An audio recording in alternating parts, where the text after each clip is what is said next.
Kerana apa? Kerana design chip itu dimonopolikan oleh syarikat yang bernama ARM, syarikat daripada UK. Syarikat itu memonopolikan design. Patent dia yang monopolikan. Kita tak boleh nak design kerana semua dia pegang. So bila masuk kerajaan Pakatan Harapan, Rafizi Ramli nampak benda ini, dia kata kita kena berubah daripada negara yang sekadar menjadi kilang, kita kena jadi mencipta orang yang mengeluarkan chip itu sendiri. Jadi dia berbincang, Kementerian Ekonomi pergi berjumpa dengan ARM.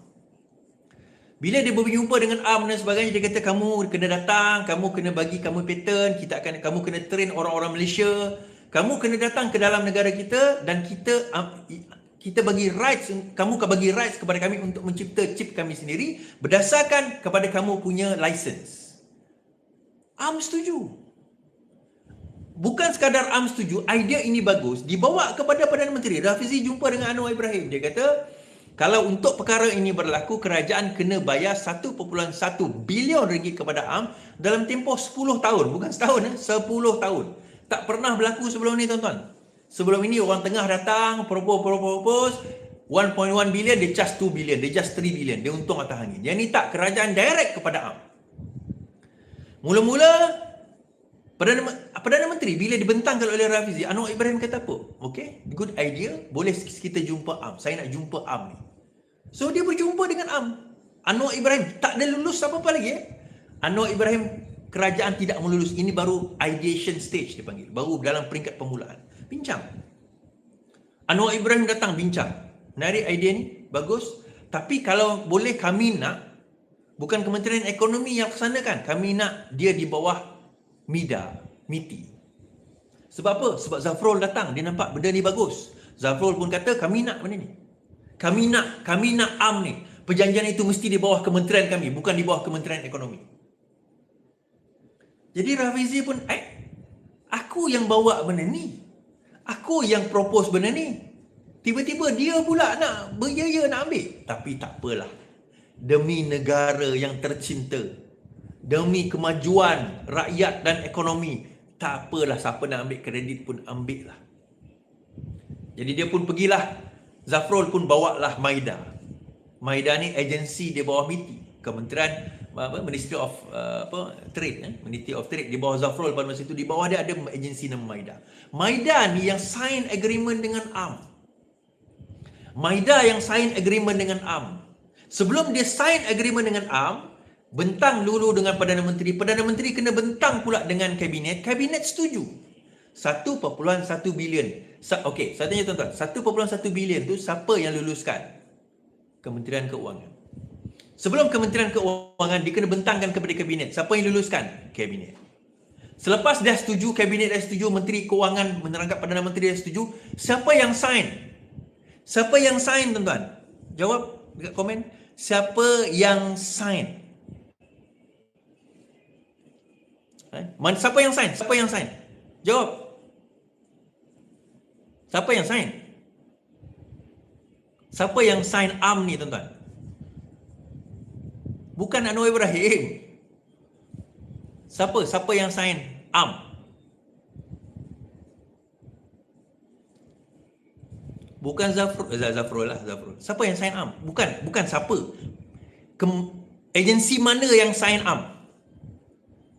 Agensi mana yang sign ARM? Agensi mana? MIDA. MIDA bawah siapa? MIDA bawah siapa? MIDA bawah siapa?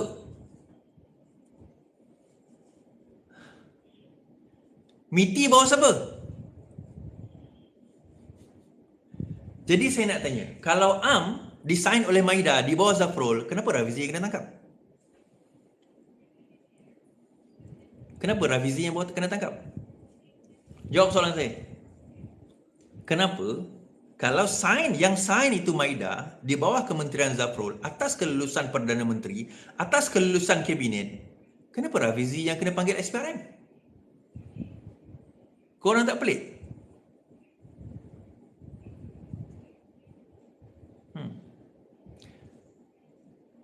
Nizam, sebab jawab soalan saya. Siapa yang sign? Kenapa Menteri Ekonomi yang kena panggil, sedangkan kelulusan itu di bawah siapa? Yang sepatutnya kena tangkap yang bagi kelulusan, betul tak? Siapa yang patut kena tangkap tuan-tuan? Yang sign ke yang tukang bawa? Kalau yang tukang bawa tak diluluskan oleh Anwar Ibrahim, tak disign oleh Zafrul, agak-agak am tu berjalan tak? Kan? Kalau kata benda ini ada melibatkan tergesa-gesa, siapa yang tergesa-gesa sign? Tak, saya nak tanya soalan ni, serius saya nak tanya. Siapa yang tergesa-gesa sign? Kenapa Zafrul tergesa-gesa sign? Kenapa Anwar Ibrahim tergesa-gesa luluskan? Kenapa kabinet tergesa-gesa luluskan? Kalau betul pun Rafizi tergesa-gesa nak bawa benda itu, adakah Rafizi ada kuasa nak paksa dia orang? Tak, simple. Benda ni logik akal, tuan-tuan. Benda ni logik akal. Benda ni logik akal. Kalau tuan-tuan faham logik ini, tuan-tuan akan nampak bahawa ini adalah permainan politik untuk mendekat Rafizi. They got nothing against Rafizi. Dia orang tak ada apa nak pergi kenakan Rafizi. Tak ada benda. Nak sekat Rafizi, nak kata rasuah tak ada, nak kata terima ni tak ada. Dia orang cari. Dia orang ni saya nak cerita tuan-tuan, dia orang cari atas bawah dalam selongkar habis, tak jumpa benda nak kenakan Rafizi. So akhirnya am ni kita boleh kenakan.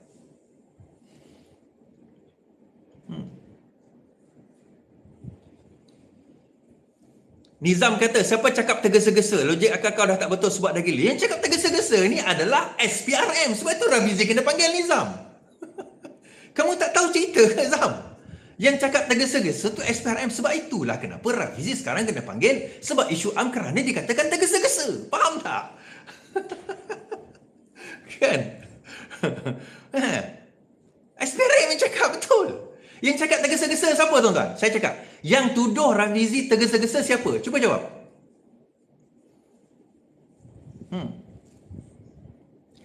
Mafia korporat bermula daripada zaman Mahathir. Betul. Tapi kenapa zaman-zaman sekarang masih diteruskan? Itu soalan dia. Dia tak kisah pada zaman bila dia bermula. Siapa yang luluskan? Siapa yang sign? Itu yang kena tangkap. Kalau betul tergesa-gesa itu salah. Ni tuan-tuan, kalau betul tergesa-gesa itu salah. Kalau betul tergesa-gesa itu salah, maka tangkap Anwar Ibrahim. Tangkap Zafrul. Kenapa mereka berdua bebas sekarang? Kenapa tak dipanggil sebagai saksi pun? Kenapa? Kawan tak boleh jawab. Langsung. Tak ada jawapan. Saya tak jumpa jawapan daripada ceplos-ceplos. Tak ada jawapan. Yang dia tahu, kutuk orang ni, dia hina orang ni, dia maki orang ni. Tak ubah macam walaon. Saya tahu mereka dulu adalah daripada walaon ataupun daripada Macai UMNO dahulu. Macai Bersatu, dia join PKR sekarang. Saya tahu sebab saya ini lama dalam parti. Kan? So sekarang ini saya tanya tuan-tuan. Kat mana kesalahan yang kalau dikata ada kesalahan itu di mana? Kat mana? Tak berani tuan-tuan. Dia orang tak tahu nak kenakan benda ni kat mana. Sebab akhirnya dia macam ni. Okay. Katalah Rafizi kena tangkap. Dan dia akan jadi menarik. Hari Isnin insya-Allah, saya kata hari Isnin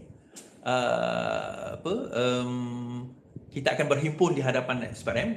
Antara lawyer yang akan mewakili Rafizi adalah lawyer yang sama mewakili Anwar Ibrahim dahulu, iaitu saudara Saiful. Saudara Saiful akan ada dekat situ. Menarik tuan-tuan. Tak apa, sebab kami ni semua adalah aktivis. Kami bermula sebagai aktivis. Kita percaya bahawa idealisme kita akan diteruskan.